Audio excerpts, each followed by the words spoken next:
दोस्तों, स्वागत है आपका डे 8 के साथ में। हमने आपको भरोसा दिला रखा है कि भैया 15 दिन की सीरीज को देखने के बाद आप कोई भी ऑब्जेक्टिव पेपर हो उसे सॉल्व कर लोगे। भाई आज ये अपना डे 8 जरूर है, लेकिन इसे आप पार्ट 1 समझ के चलना। 100 विकल्प में से हमने उठा लिए हैं, जो ऊपर से 30 विकल्प आए हुए थे, ऐसे ही 30 और 40 विकल्प, यानी 3 दिन के अंदर इस पूरे पेपर को सॉल्व कराने वाले हैं। पिछली 2 सालों से ही चीजें ऑब्जेक्टिव हुई हैं, तो यानी अगर हम आपको बचे हुए 6-7 वीडियोस के अंदर दोनों पेपर सॉल्व करा देते हैं तो पूरी सीरीज में आप बहुत आराम से पेपर को कर जाओगे 75 में 75 नंबर का। तो भैया कौन कौन से क्वेश्चन है आपको देख के बहुत खुशी होगी। जिन लोगों ने पिछले 7 दिन की सीरीज को फॉलो किया उन्हें ये सारे क्वेश्चन आते होंगे, और सारे के सारे कहां आए हुए हैं भाई? 2024 के पेपर में आए हुए हैं भैया, सेकंड सेमेस्टर में। तो आज हमने लिख दिया है सेकंड सेमेस्टर केमिस्ट्री मिक्सचर है भाई, ठीक है। और एक भी क्वेश्चन अपने पास से नहीं लिखा है, ये वो क्वेश्चन है जो पिछले 7 दिनों में हमने आपको इंपॉर्टेंट पढ़ाए हैं। पहला क्वेश्चन, टाइम भी बहुत कम लगेगा। Which one is present in milk? फटाफट से बताओ, दूध में कौन सी शर्करा होती है? तो लैक्टोज पाया जाता है, आपको बता चुके हैं, आप चेक कर लेना पिछले 7 दिन की पीडीएफ के अंदर। Which one is known as malt sugar? कौन सी माल्ट शर्करा कही जाती है? नाम ही उसका माल्टोज है मेरे भाई, तो इसके अंदर माल्ट शुगर, माल्ट शर्करा पाई जाती है। प्रोटीन्स आर, प्रोटीन क्या होते हैं? चिल्ला चिल्ला के बताया था, जब बहुत सारे एमिनो एसिड आपस में जुड़ते हैं तो इनके बीच में पेप्टाइड बॉन्ड बनता है, इन्हें पॉलीपेप्टाइड कहते हैं, या फिर अल्फा एमिनो कार्बोक्सिलिक एसिड भी कहते हैं। तो अल्फा एमिनो कार्बोक्सिलिक एसिड को ही हम लोग प्रोटीन कहते हैं, या फिर इसका आंसर पॉलीपेप्टाइड भी हो जाएगा। जैसा विकल्प में हो वैसा आप लगा लेना भाई, ठीक है। आइसो इलेक्ट्रिक पॉइंट क्या होता है? तो आपको ये भी बताया था हमने, इसमें मोस्ट इंपॉर्टेंट लिखवाया था। आइसो इलेक्ट्रिक पॉइंट क्या होता है? Is the pH at which, यानी जिस पर जो पीएच वैल्यू है एमिनो एसिड और proteins carries no electric charge, जिसमें एमिनो एसिड के ऊपर हमने आपको चिल्ला चिल्ला के कहा था, हमें बहुत अच्छे से याद है कि जिसमें एमिनो एसिड न्यूट्रल हो जाता है, जिसमें प्रोटीन न्यूट्रल हो जाता है, उसे ही हम लोग आइसो इलेक्ट्रिक पॉइंट कहते हैं।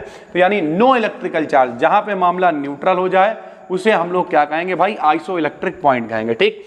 Which of the following is the main structural feature of protein? Protein का मेन स्ट्रक्चरल फीचर क्या है? तो प्रोटीन के अंदर पेप्टाइड बॉन्ड पाए जाते हैं। आपको बता चुके हैं मेरे भाई कि जब कभी भी एमिनो एसिड आपस में जुड़ना शुरू होते हैं तो एमिनो एसिड के आपस में जुड़ने से पेप्टाइड बॉन्ड बनता है, जिससे ज्यूट्रायन प्रोड्यूस हुआ करता था। ये सारी चीजें हमने बहुत डिटेल में बताई हुई हैं भाई, ठीक है। The linear arrangement of amino acid, amino acid को उठाओ और सीधे सीधे जोड़ दो, लीनियर अरेंजमेंट कर दो तो 1 डिग्री स्ट्रक्चर बन जाता है। काहे का? प्रोटीन का 1 डिग्री स्ट्रक्चर बनता है, और जब उसे थोड़ा सा घुमा देते हैं हम लोग तो वो 2 डिग्री स्ट्रक्चर में कन्वर्ट हो जाता है भाई, ठीक है।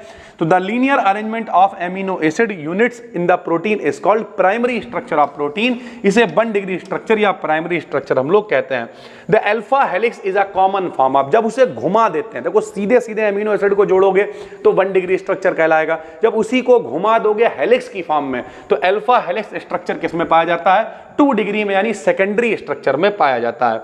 Which one of the following does not go under muta rotation? कौन है जो म्यूटा रोटेशन शो नहीं करता है भाई?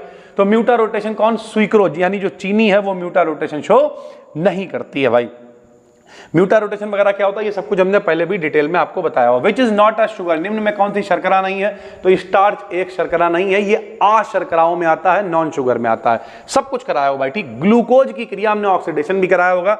ऊपर CHO चल रहा था मेरे भाई, जब इसका ऑक्सीकरण कराते हैं तो ये CHO COOH में कन्वर्ट हो जाता है, जिसे हम लोग ग्लूकोज से ग्लूकोनिक एसिड में कन्वर्ट होना कहते हैं। तो ये ग्लूकोनिक एसिड बनता है जब नाइट्रिक एसिड यानी HNO3 के साथ में इसकी रिएक्शन कराते हैं। टेबल शुगर कौन होती है? तो चीनी यानी सुक्रोज, 12-22-11 जिसका फार्मूला होता है, सब चिल्ला चिल्ला के आपको बता चुके हैं। 12-22-11 को हम लोग कहते हैं सुक्रोज यानी टेबल शुगर कहते हैं भाई। विच one of the following is non reducing sugar? कौन सी अपचाई शर्करा नहीं है? अनअपचाई शर्करा, नॉन रिड्यूसिंग शुगर है। तो भैया कौन है भाई? सुक्रोज है, यानी चीनी एक नॉन रिड्यूसिंग शुगर है, यानी ये अपचाई शर्करा नहीं है। The number of asymmetric carbon, asymmetric carbon यानी असममित कार्बन भी हमने आपको बताया था कि ऐसा कार्बन जिसकी चारों संयोजकताओं पे अलग अलग आदमी लगा हो उसे एसिमेट्रिक कार्बन कहते हैं। एसिमेट्रिक कार्बन का नंबर ग्लूकोज के अंदर 4 होता है भाई, ठीक है। ग्लूकोज कंटेन्स, यानी जो ग्लूकोज है इसमें कितने OH समूह होते हैं, इसका स्ट्रक्चर प्रॉपर बना के बता चुके हैं। तो भैया 5 OH समूह नीचे की तरफ आया करते थे, 1 2 3 4 5 OH समूह होते हैं। लास्ट वाले कार्बन में एल्डिहाइड ग्रुप यानी CHO होता है भाई। तो ग्लूकोज के अंदर 5 OH समूह होते हैं। Glucose reduce with Tollens reagent, हमने चिल्ला चिल्ला के बताया था कि जब भी कभी टॉलन अभिकर्मक से क्रिया होगी तो क्या बनेगा, रजत दर्पण बनेगा यानी सिल्वर मिरर बनेगा। और जब भी कभी क्रिया किससे होगी, फेहलिंग विलियन से, तो Cu2O का रेड पीपीटी यानी लाल अवक्षेप प्राप्त होगा भाई। विच वन इज द क्रोमोफोर, ये भी बताया था डाई के अंदर ऐसा कंटेंट जो कलर प्रोड्यूस करेगा उसे ऑक्सोक्रोम और क्रोमोफोर्स कहते हैं। क्रोमोफोर कौन कौन से हैं भैया, तो एक तो NO2 जिसे नाइट्रो कह देते हैं, CO जिसे हम लोग कीटोन या कीटो या कार्बोनिल कह देते हैं, और एक N डबल बॉन्ड है जिसे एजो ग्रुप कह देते हैं। ये सारे क्रोमोफोर में आते हैं। जो भी विकल्प में दे रखा हो उस पर टिक कर देना। ऑल ऑफ दी अबव अगर तीनों दे रखे हो तो लगा देना। ऑक्सोक्रोम में NH2 हो गया जिसे एमिनो कहते हैं, CHO हो गया जिसे एल्डिहाइड कहते हैं, OH हो गया जिसे हाइड्रोक्सी कहते हैं। ये आ जाता है ऑक्सोक्रोम के अंदर भाई, ठीक है। Which one is vat dye, vat dye कौन सी है, इंडिगो वेट डाई के अंदर आती है, वेट भी ग्रुप है। उसी तरीके से एजो भी ग्रुप है, जो भी आपको हम बता चुके हैं पीछे। Amino acids are produced by the hydrolysis of, amino acid कैसे बनते हैं, तो प्रोटीन से बनते हैं, सभी को पता है। एमिनो एसिड जब जुड़ते हैं तो प्रोटीन बनती है, और प्रोटीन की अगर हाइड्रोलिसिस करा दोगे, जल अपघटन करा दोगे, तो दोबारा से एमिनो एसिड प्राप्त हो जाएंगे। The term drug is derived bye, जो ड्रग है वो कहां से लिया गया, तो ड्रग शब्द है जिससे लिया गया, जिसका मतलब होता है स्लो। सरल भाषा में बताएं तो दवाई क्या कर देती है, चीजों को स्लो कर देती है।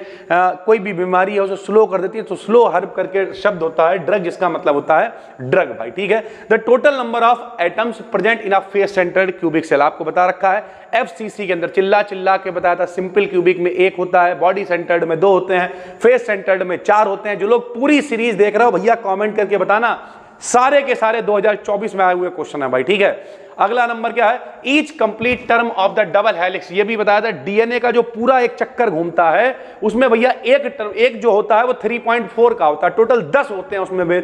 तो भैया पूरा 3.4 की जब 10 से गुणा करते हैं तो 34 एंगस्ट्रॉम पूरे एक टर्म के लिए हो जाता है भाई, ठीक। द डबल हेलिकल स्ट्रक्चर जो मॉडल है वो किसने दिया, वाटसन क्रिक मॉडल, तो वाटसन और क्रिक ने दिया था। एस्प्रिन को हम लोग एसिटिल सैलिसिलिक एसिड भी कहते हैं। एस्प्रिन आपको बता रखा था, सफेद रंग का पाउडर होता है, ठीक है। दर्द वर्द के लिए इस्तेमाल किया जाता था, लेकिन आजकल इस्तेमाल नहीं हो रहा है। क्यों, क्योंकि गुर्दा उर्दा फेफड़ा जो खराब कर देता है। एसिटिल सैलिसिलिक एसिड को एस्प्रिन कहते हैं। PABA का पूरा नाम भी आपको लिखवाया था, पैरा एमिनो बेंजोइक एसिड होता है भाई। और एड्स का पूरा नाम भी आपको बताया था, acquired immuno deficiency syndrome AIDS का पूरा नाम होता है। फॉर अ क्यूबिक सिस्टम, किसी क्यूबिक सिस्टम के लिए ABC का मान बराबर होता है, सारी भुजाएं बराबर होती हैं। और KCl कैसा होता है, तो KCl फेस सेंटर्ड क्यूबिक यानी FCC स्ट्रक्चर रखता है।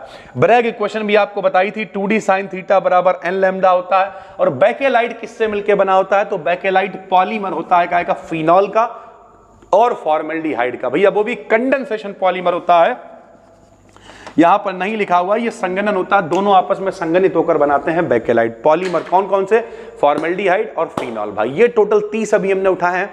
100 विकल्प है, 30 आज, 30 कल और 40 उससे आगे मेरे भाई। 3 दिनों के अंदर ये पूरा पेपर सॉल्व करा देंगे। उसके बाद कोई और पेपर उठा लेंगे किसी और यूनिवर्सिटी का। ये MJP RU का ही पेपर है भाई।